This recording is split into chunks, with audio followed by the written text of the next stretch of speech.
আমাদের স্টুডিওতে উপস্থিত আছেন সামরিক ও নিরাপত্তা বিশ্লেষক অবসরপ্রাপ্ত মেজর মোহাম্মদ ইমদাদুল ইসলাম। স্বাগত আপনাকে। এখন ধন্যবাদ স্যার, আপনার কাছে প্রথমেই জানতে চাই, এই যে বহুল আলোচিত ট্রাম্প পুতিন যে বৈঠকটি শেষ হয়েছে, এই যে ইউক্রেনের শান্তি তো এখন পর্যন্ত অমীমাংসিতই রয়ে গেল, বিষয়টি আসলে আপনি কিভাবে দেখছেন? ধন্যবাদ। আসলে 6টি টেলিফোন কল বিটুইন পুতিন এবং আপনার এই ট্রাম্পের সাথে হওয়ার পরে এবং 5টা ভিজিট হয়েছে মস্কোতে, অর্থাৎ ট্রাম্পের যারা প্রতিনিধি তারা গিয়ে এটাকে এই বৈঠকের আয়োজনটা শেষ পর্যন্ত ফাইনালি হয়েছিল। তো সেখানে সারা বিশ্বের মানুষ, বিশেষ করে ইউক্রেনের মানুষরা মনে করেছিল যে যুদ্ধবিরতির একটা বিষয় এখানে আসবে, কিন্তু দেখা গেল কি এই অবস্থায় আসার আগেই যেখানে ট্রাম্প অনেকগুলি হুমকি দিয়েছে, আপনাদের প্রতিবেদনেও সেটা আমরা দেখলাম যে রাশিয়াকে একটা সিভিয়ার অ্যাকশন ভোগ করতে হবে যদি যুদ্ধবিরতিতে না আসে এটা। কিন্তু সাবসিকুয়েন্টলি আমরা যেটা দেখলাম এই বৈঠকে পশ্চিমা সংবাদ মাধ্যমগুলো স্বীকার করুক না করুক, Putin was very compact, very well organised, very equipped and in a good position to negotiate.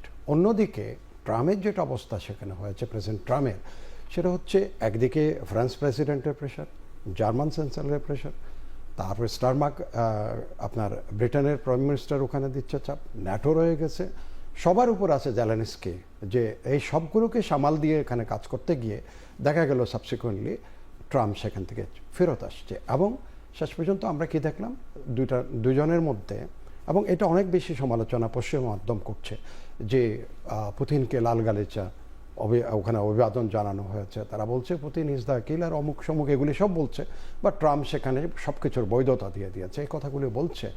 এখন সেখানে না আসার পেছনে কারণটা হচ্ছে Putin is in such a position at the moment, because একটার পর একটা ডনবাস, এদিকে জাপোরিয়া, তারপরে সামনের দিকে পুরা অলমোস্ট 30% মতো ইউক্রেন তার দখলে চলে আসছে।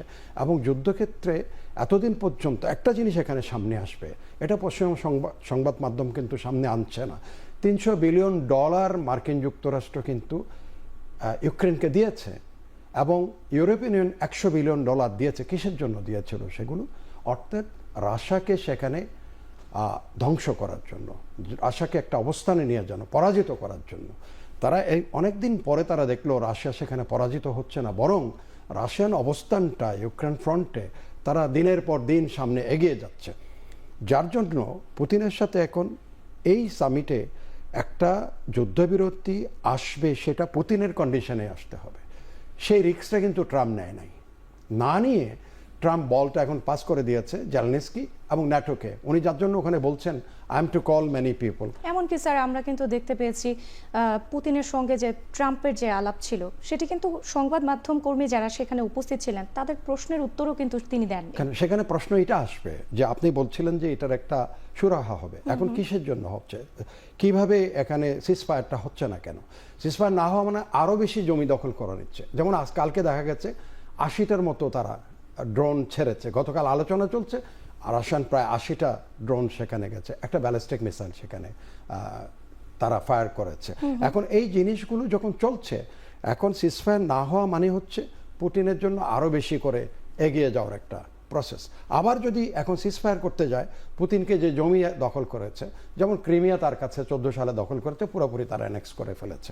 এই যেগুলি বলছি 30% মতো ল্যান্ড ইউক্রেনের, এগুলো কিন্তু ছাড় না দিয়ে, কারণ ট্রাম্প ওখানে যাওয়ার আগে একবার বলছিল যে Ukraine is to be ready just to তাদের ভূমি যেটা দখল করা হয়েছে সেখান থেকে তার ভূমি ছেড়ে দিতে হবে রাশিয়াকে, এবং রাশিয়া সেটা না করেও ছাড়বে না। সেখানে সবচেয়ে আর রাশিয়ার জন্য একটা সুবিধা আছে, সেটা হচ্ছে এই অঞ্চলের মানুষগুলো অলমোস্ট অনেকে রাশিয়ান স্পোকেন, তারা রাশিয়ান ভাষায় কথা বলে, রাশিয়ার সাথে তাদের একটা সম্পর্ক আছে। আর এখানে আরেকটু যদি পেছনে যাই, এই সমস্যাটা হচ্ছে কেন?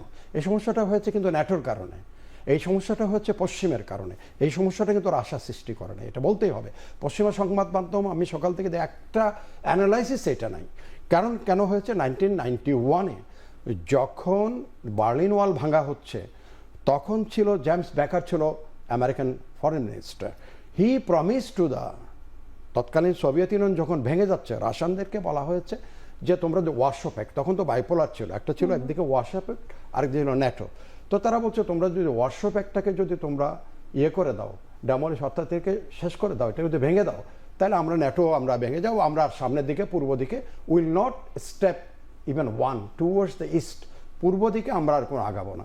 কিন্তু দেখা গেল কি ওয়ারশো প্যাক্ট 1991 জুলাইতে কিন্তু বার্লিন ওয়াল ভাঙার সাথে ওয়ারশো প্যাক্টও ভেঙে দেওয়া হলো, কিন্তু ন্যাটো ভাঙে নাই। ন্যাটো না ভাঙে নাই, তার মধ্যে ওয়ারশো প্যাক্টের যে দেশগুলো ছিল, যেমন সেখানে আপনি একটা রোমানিয়া, বুলগেরিয়া, হাঙ্গেরি, তারপর চলো রাশিয়ান সোভিয়েত ফেডারেশনে যেগুলো ছিল, সোভিয়েত ইউনিয়ন যেগুলো ছিল, সেগুলোর দিকে একটার পর একটা আগাচ্ছে তারা, জর্জিয়ার দিকে, ইউক্রেনের দিকে, ইভেন কি পাশে তার পোল্যান্ড অলরেডি চলে আসছে, তাকে ন্যাটোভুক্ত করেছে।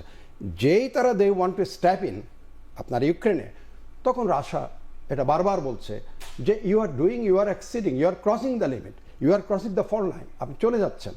তখন তারা বাধ্য হয়ে সেখানে যখন তাদের ট্রেন করা হচ্ছিল, এবং 2014 সালে যখন একটা সোকল বিপ্লবের নামে, অরেঞ্জ রিভলিউশনের নামে একটা সরকারের পতন ঘটানো হলো। এটা কিন্তু আমেরিকান ডিপ স্টেটগুলো করে, এখনও করে যাচ্ছে তারা।